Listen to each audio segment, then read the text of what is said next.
স্ক্রিনে যে থাম্বনেল আর টাইটেলটা দেখতে পাচ্ছ, পুঁই শাকের এই রান্না দেখা মাত্রই জিভে পানি চলে আসবে, নিজে লোভ সামলাতে পারবে না। সত্যি আজকের রেসিপিটা এতটা লোভনীয়।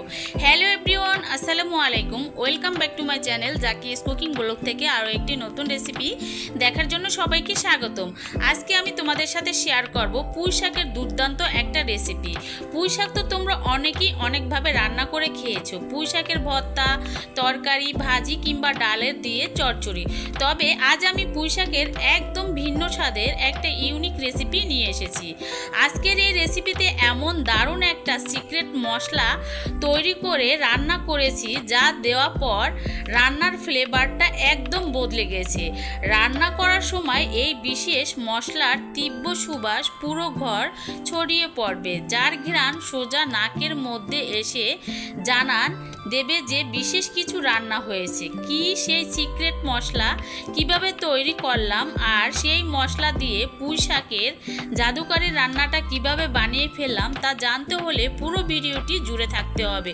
তো চলো বন্ধুরা, রান্নাটা শুরু করি। তো দেখো, আমি কিন্তু পুঁই শাক বেছে বেছে ডাঁটাগুলো নিয়ে নেই, এখান থেকে কিছু পাতা নিয়েছি, আর এখানে অল্প কিছু পুঁই শাকের পাতা দিয়ে কিন্তু এই রান্নাটা হয়ে যাবে। তো ঘরে কিন্তু অনেকেই অনেক সময় অল্প পুঁই শাক থাকে, তখন কিন্তু আমরা বুঝি না কিভাবে এই রান্নাটা করব। তো দেখো, আমি কিন্তু এখানে বেশি পাতা নিয়ে নেই, অল্প পাতা দিয়ে এত মজার একটা রান্না করা যায়। তো পুরো ভিডিও জুড়ে থাকলে বুঝতে পারবে এই সাধারণ রান্নাকে অসাধারণ করে তুললাম কিভাবে। তো দেখো, একদম যতটা সম্ভব একদম পুঁই শাকগুলো কুচি কুচি করে কেটে নিচ্ছি আমি। তোমরা চাইলে বটির সাহায্য এরকম কুচি কুচি করে কেটে নিতে পারো, যার যেরকম ভালো লাগে সেই রকম করে কেটে নিতে পারো। আর কয়েকটা পুঁই শাকের পাতা দিয়ে যে আমি এই রান্নাটা করলাম, এই কয়েকটা পুঁই শাকের পাতা দিয়ে কিন্তু অনেকগুলো মানুষ অনায়াসে ভাত খেতে পারবে। তো দেখো, আমার কিন্তু পুঁই শাকের পাতাগুলো কাটা হয়ে গিয়েছে, আর এটা কিন্তু আমি সুন্দর করে নর্মাল পানি দিয়ে ধুয়ে পানিটা ঝরিয়ে রাখবো। তো এদিকে দেখো, পুঁই শাকগুলো কিন্তু আমি ভিজিয়ে রেখেছি, আর এখানে কাঁচামরিচ নিয়েছি এই পুঁই শাক রান্না করার জন্য, আদা, রসুন, পেঁয়াজ। তো আদাগুলো আমি অফ ক্যামেরায় কেটে ছোট ছোট টুকরো করে কেটে নিয়েছি, এদিকে রসুনগুলোও কেটে নিলাম, আর এখানে পেঁয়াজ নিয়েছি দুটো। আর পেঁয়াজগুলো এমনভাবে কাটতে হবে, একদম থেতো থেতো করে ফেলবো কেটে, মানে একদম কুচি কুচি করে ঝুরো ঝুরো করে কেটে নিব যতটা সম্ভব। তো আমি এখানে কোনো পেঁয়াজ বাটা ব্যবহার করব না, এই পেঁয়াজগুলোই ছোট করে টুকরো টুকরো করে কেটে নিব। তো দেখো, একদম থেতো করে নিচ্ছি ছুরিটার সাহায্যে, যতটা সম্ভব ততটা আমি পেঁয়াজগুলো কেটে নিচ্ছি। তো দেখো, পেঁয়াজগুলো কাটা হয়ে গিয়েছে, দুটো পেঁয়াজ নিয়েছি এখানে আমি রান্না করার জন্য। তারপরে এখানে কাঁচা মরিচগুলো আমি ফালা ফালা করে কেটে নিব। অবশ্যই এই রান্নায় কাঁচা মরিচ দেওয়ার চেষ্টা করবে, তাহলে কিন্তু রান্নাটা অনেক ভালো লাগবে। এখানে আমি শুকনো মরিচের গুঁড়ো কম ব্যবহার করব, সেক্ষেত্রে এখানে কাঁচা মরিচ একটু বেশি পরিমাণেই দিলাম। তো একটু ঝাল ঝাল করে এই রান্নাটা করব। তো দেখো, এখানে কিন্তু আমি দুটো আলু নিয়েছি, আলুগুলো অফ ক্যামেরায় সেদ্ধ করে নিয়েছি। তো তোমরা যে যেরকম পুঁই শাক দাও ভিতরে, সেই অনুযায়ী আলুর পরিমাণটা বাড়িয়ে নেবে। তো এখানে আমি অল্প পুঁই শাক দিয়ে রান্নাটা করেছি, সেক্ষেত্রে এখানে কিন্তু দুটো মিডিয়াম সাইজের আলু নিয়েছি।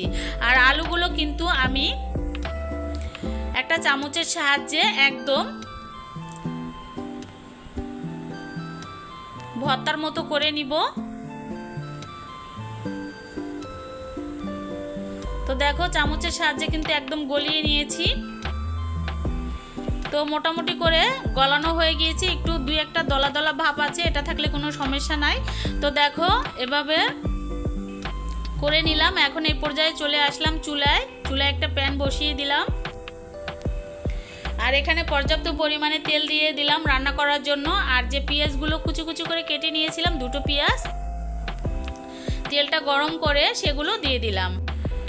তো পেঁয়াজগুলো মিডিয়াম আঁচ করে হালকা ব্রাউন কালার করে ভেজে নিব। আর যে আদা রসুন আমি নিয়েছিলাম, সেগুলো কিন্তু আমি শিলপাটায় বেটে নিয়েছি। এখানে আদা রসুন ব্যবহার করেছি। তো তো এই মশলাটা কষানোর জন্য এই পর্যন্তই মশলা ব্যবহার করলাম। তো পরবর্তীতে যে মশলা দিব সিক্রেট মশলাটা সেটা কিন্তু শেষ মুহূর্তে দিতে হবে। তো ভিডিওটি স্কিপ করলে কিন্তু বুঝতে পারবে না এই মজার রান্না কিভাবে করলাম। এখানে দিয়ে দিলাম 1 চা চামচের মতো হলুদের গুঁড়ো, মরিচের গুঁড়ো, আর দিয়েছি ধনিয়া এবং জিরার গুঁড়ো। তো এখানে আধা চা চামচের মতো ধনিয়া এবং জিরার গুঁড়ো দিয়েছি, যেহেতু এখানে আমি মশলাটা নিজে তৈরি করে দিব সেই অনুযায়ী এখানে মশলার পরিমাণটা কমিয়ে দিয়েছি। তো দেখো স্বাদ মতো লবণ দিয়ে আমি একটু পানি দিয়ে মশলাটা ভালোভাবে কষিয়ে নিব। কষাতে কষাতে যখন মশলাটার উপরে তেল ভেসে উঠবে তখনই বুঝতে পারবে যে এই মশলাটা সুন্দর করে কষানো হয়ে গিয়েছে। তো অবশ্যই হাতে সময় নিয়ে মশলাটা কষিয়ে নিবে। মশলাটা যত সুন্দর করে কষানো হবে এই রান্নাটা কিন্তু তত মজাদার হবে। তো দেখো নেড়ে চেড়ে মশলাটা আমি সুন্দর করে কষিয়ে নিলাম, আর আস্তে আস্তে কিন্তু মশলার গা থেকে তেল উপরে ভেসে উঠেছে। মাশাআল্লাহ কতটা লোভনীয় লাগতেছে। তো দেখো এই পর্যায়ে এখানে একটা আমি টমেটো কেটে নিয়েছি, অফ ক্যামেরায় একটা টমেটো দিয়েছি, তোমরা চাইলে বাড়িয়ে কমিয়ে দিতে পারো। আর দিয়েছি কাঁচামরিচ। এখন এই মশলার মধ্যে কাঁচামরিচ এবং টমেটো 2 থেকে 3 মিনিট ধরে আমি কষিয়ে নিব। এতে করে টমেটো এবং কাঁচামরিচ হাফ সেদ্ধ হয়ে যাবে। এই পর্যায়ে যে আলুগুলো আমি ভর্তা করে নিয়েছিলাম, গলিয়ে নিয়েছিলাম, সেগুলো দিয়ে 5 মিনিট ধরে আমি এই মশলার মধ্যে কষাবো। অবশ্যই এই আলুগুলো সুন্দর করে কষাতে হবে মশলার মধ্যে, তাতে করে এই রান্নাটা অনেক মজার হবে।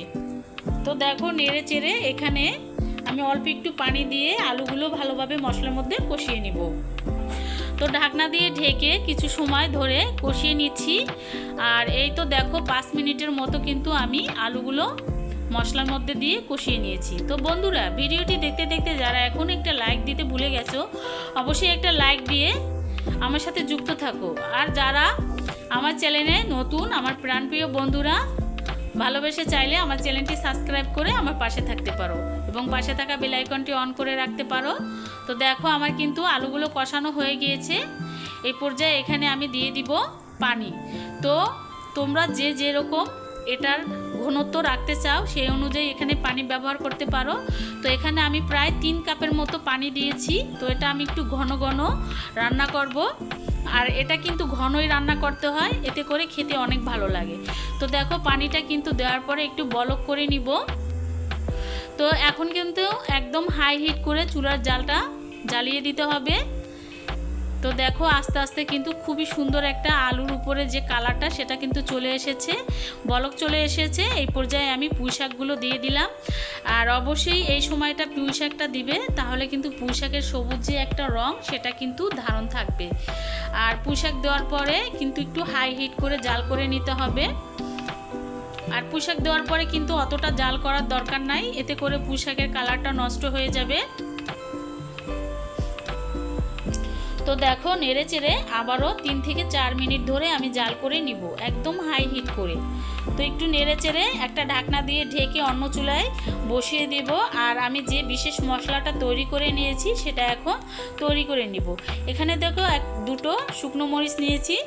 তো শুকনো মরিচগুলো একটু বড় সাইজের ছিল, মাঝখান থেকে কেটে দিলাম। এখানে নিয়েছি এলাচ 2টো, দারুচিনি 1 টুকরো আর একটা তেজপাতা। তারপরে এখানে দিয়ে দিব, একটু এগুলো ভেজে নিতে হবে, যেহেতু এটা মোটা তাই একটু মিডিয়াম আঁচ করে ভেজে নিতে হবে।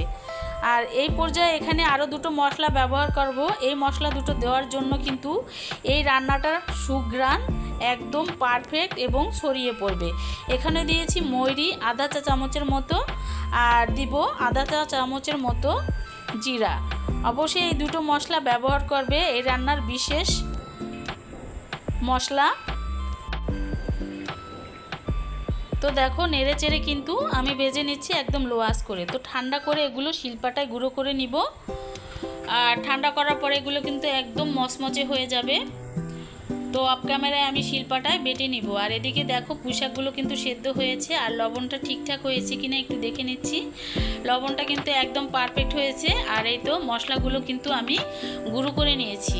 এটা কিন্তু নামানোর আগে এই মশলাটা দিতে হবে।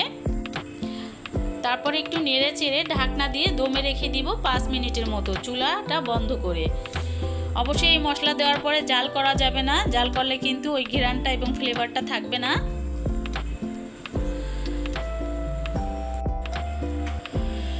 তো তো দেখো এখন কিন্তু আমি ঢাকনা দিয়ে ঢেকে চুলার জালটা বন্ধ করে কিছু সময় দমে রেখে দিব। তো বন্ধুরা, চমৎকার ও স্বাদের ভরপুর পুঁই শাকের রেসিপি একদম তৈরি।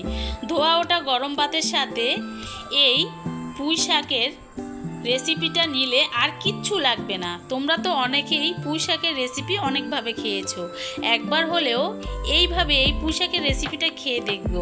বিশ্বাস করো, 100% গ্যারান্টি দিয়ে বলতে পারি এটা একদম মুখে লেগে থাকবে। এক থালা ভাত একদম নিমেষেই শেষ হয়ে যাবে। শুধু ভাত নয়, গরম রুটি, পরোটা, লুচি সাথে পরিবেশন করলে এর স্বাদ হবে এক কথায় অসাধারণ। তো কেমন লাগলো অবশ্যই কমেন্টের মাধ্যমে জানাবে। তো আজ এই পর্যন্তই। সবাই ভালো থাকো, সুস্থ থাকো এই কামনা করি। আল্লাহ হাফেজ।